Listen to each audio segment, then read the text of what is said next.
Podium Podcast. Lo mejor está por escuchar.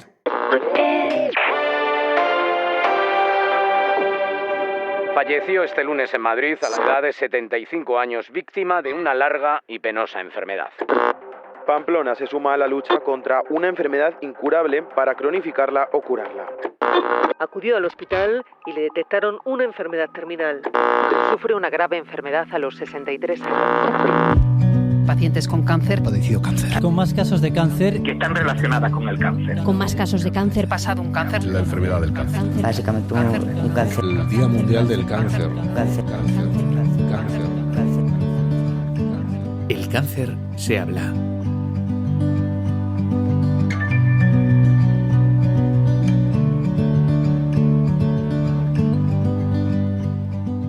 Nunca es buen momento para recibir un diagnóstico de cáncer y ojalá nadie tuviera que atravesar un proceso oncológico.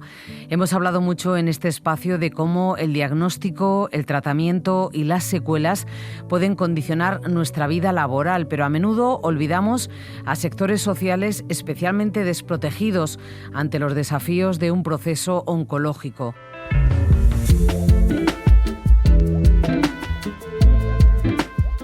Incluso en personas con un trabajo estable, los procesos de baja y los tribunales médicos son complejos y pueden requerir asesoramiento de una trabajadora o trabajador social.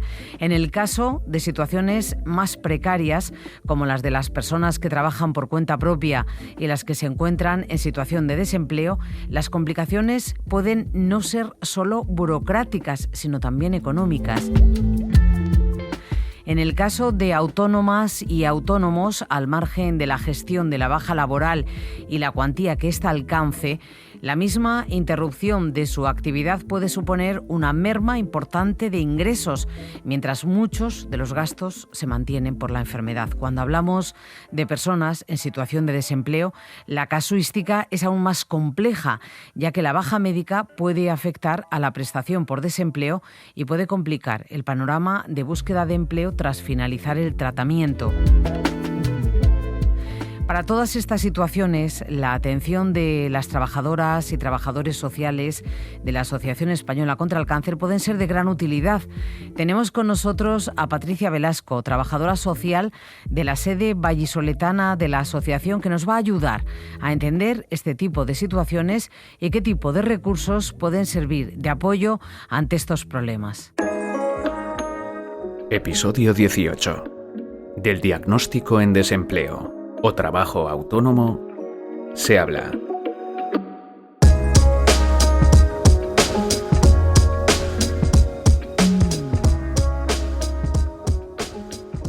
Hola Patricia, bienvenida. Hola, buenos días.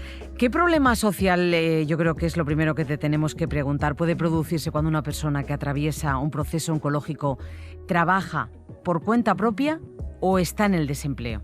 Bueno, pues es verdad que cuando es el paciente oncológico el que acaba de ser diagnosticado y es una persona autónoma o está en situación de desempleo, pueden surgir como diferentes problemáticas, ¿no? Al final, primero hay unas expectativas desajustadas porque es algo no esperado. Puede surgir una falta de información sobre el proceso, cómo me va a afectar a nivel laboral, cómo va a ser todo lo que conlleva, ¿no?, con mi relación en el trabajo. Y vemos también, sobre todo, que hay cambios en cuanto a la economía, ¿no?, porque en estos casos puede haber una reducción de ingresos a consecuencia de la baja que tenga que coger la persona, puede haber un aumento de gastos y esto también provoca que haya un desajuste a nivel familiar, ¿no? En algunos casos puede que sea el propio paciente la única persona que aporte los ingresos a la unidad familiar, por lo que todo también puede verse en contexto afectado. Y no solo afecta además en esta primera fase del diagnóstico, ¿no?, sino que durante todo el proceso de tratamientos o incluso cuando finalizan y la persona quiere volver al trabajo, pues puede haber otras dificultades, ¿no? Preocupación de cómo puede ser el alta y su vuelta al trabajo, si ha habido cambios, ¿no?, en ese mercado de trabajo, en la actividad que él estaba desarrollando, si es necesario adaptar mi puesto de trabajo porque puede que haya limitaciones, ¿no?, o secuelas de la enfermedad o de los tratamientos que he recibido que dificulten que a lo mejor realice mi actividad laboral de la misma manera que lo hacía antes, ¿no? Entonces todo eso hace necesario también una reorientación a nivel laboral y un apoyo en la reinserción. Todo en contexto también va unido pues a otros factores, ¿no? A la edad de la persona, el sexo, al tipo de empleo que desempeñe. Entonces puede que dificulte la vuelta a la actividad laboral. Y con toda esa casuística, ¿en qué se diferencia, por ejemplo, la baja médica de una persona autónoma a la de alguien que trabaja por cuenta ajena?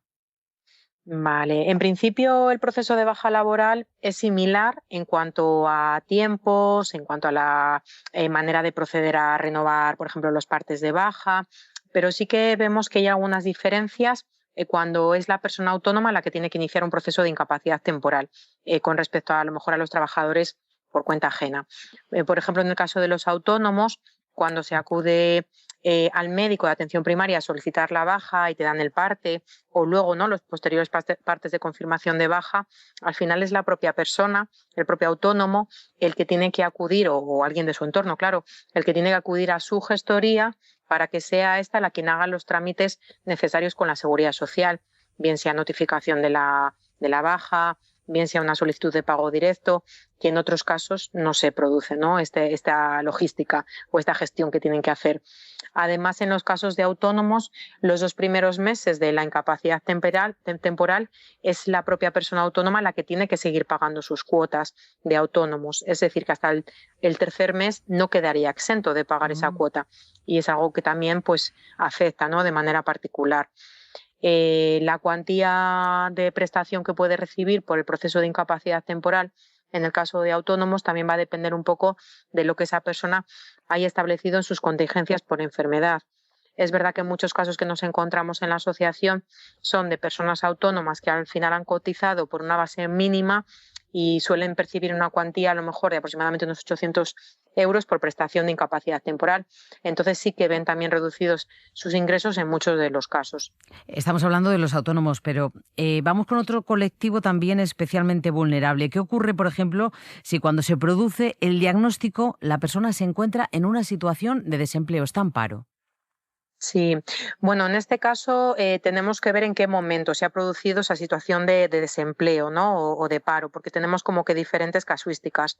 Una de ellas es que la persona a lo mejor estaba en activo, el trabajador o la trabajadora estaba desempeñando su trabajo, de repente inicia un proceso de incapacidad temporal a consecuencia del proceso oncológico y por las circunstancias que sean finaliza o se extingue su contrato, ¿no? Por diversas causas.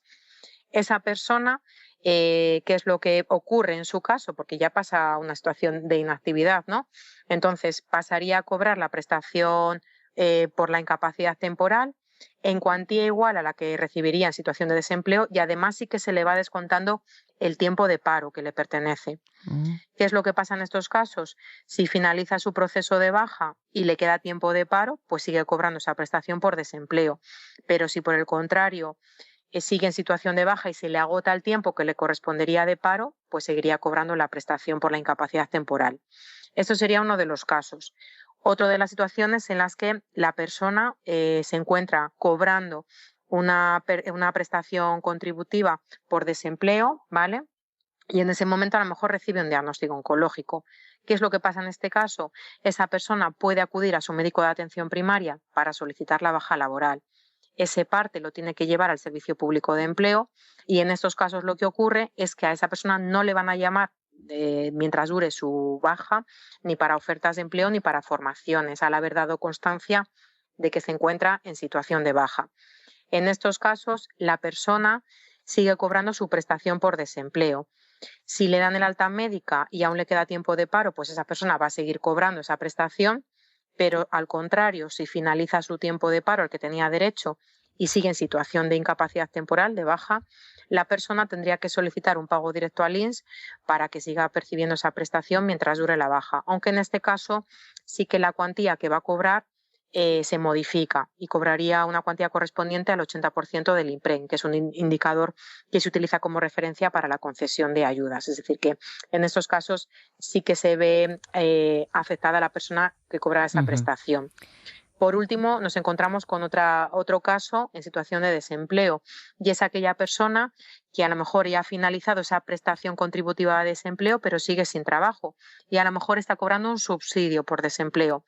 En estos casos, este subsidio no le genera a la persona derecho a esta prestación por incapacidad, por lo que si finaliza el subsidio y esa persona sigue de baja médica, no tiene derecho a seguir percibiendo esa prestación por la baja.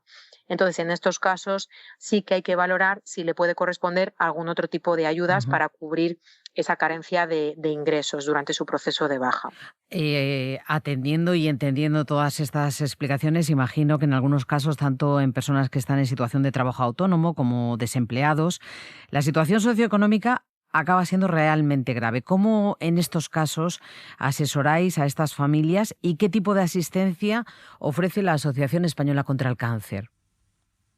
Bueno, pues desde la Asociación Española contra el Cáncer es verdad que tenemos en cuenta las diferentes problemáticas que se presentan en estos casos, tanto de una persona autónoma como una persona en situación de desempleo, ¿no? Que es lo que hemos hablado anteriormente.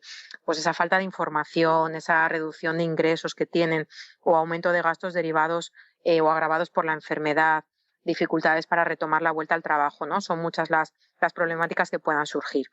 Desde la Asociación Española contra el Cáncer, lo primero que hacemos es, desde el área de trabajo social, tener una primera toma de contacto tanto con la persona, el paciente que está viviendo en primera persona esa situación oncológica o con alguna persona de su entorno si se precisa. Hacemos una valoración integral de la situación en la que intentamos establecer y conocer cuáles son las necesidades y las problemáticas concretas que han surgido tras el diagnóstico oncológico con esa situación, con esa persona. Desde la asociación ofrecemos, por una parte, un servicio de información, de asesoramiento en materia laboral y en materia social, en base a lo que cada uno necesite, ¿no? Como, por ejemplo, pues eso, en materia de incapacidades, cómo es el proceso, cuándo vamos a tener un reconocimiento por parte de la Seguridad Social, o en procesos de discapacidad, por ejemplo. Hay en algunos casos que, aparte de la orientación que ofrecemos, pues sí que se precisa un asesoramiento más concreto en materia jurídico-laboral o presentar algún tipo de reclamación. Para estas situaciones contamos con un servicio jurídico-laboral cuando hay este tipo de conflictos, bien en materia de seguridad social, en procesos de incapacidad o con temas de discapacidad, para poder acompañarles y ayudarles en este tipo de situación ya desde el ámbito jurídico. También ofrecemos pues un poco un asesoramiento en materia de orientación laboral cuando ya finaliza lo que es el proceso oncológico y la persona tiene que volver, porque muchas veces hay dificultades para volver a su puesto de trabajo o hay que iniciar una nueva búsqueda de empleo porque a lo mejor la actividad que venía desarrollando no la puede hacer o venimos de una parte de una situación en la que la persona no tenía empleo previo al diagnóstico.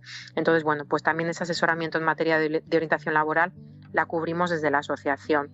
Al final, pues trabajamos de manera integral para poder aportar todo este acompañamiento y este asesoramiento a las personas y además trabajamos de manera coordinada con otras entidades, bien también con el área de salud o con servicios sociales, con el objetivo de poder ofrecer la mejor atención y los recursos más adecuados para cada caso.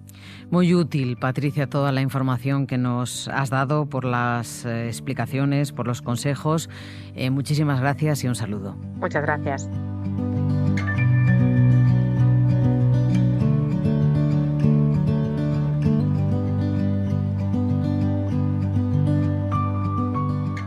Gracias por escucharnos. Os esperamos en el próximo episodio del Cáncer se habla.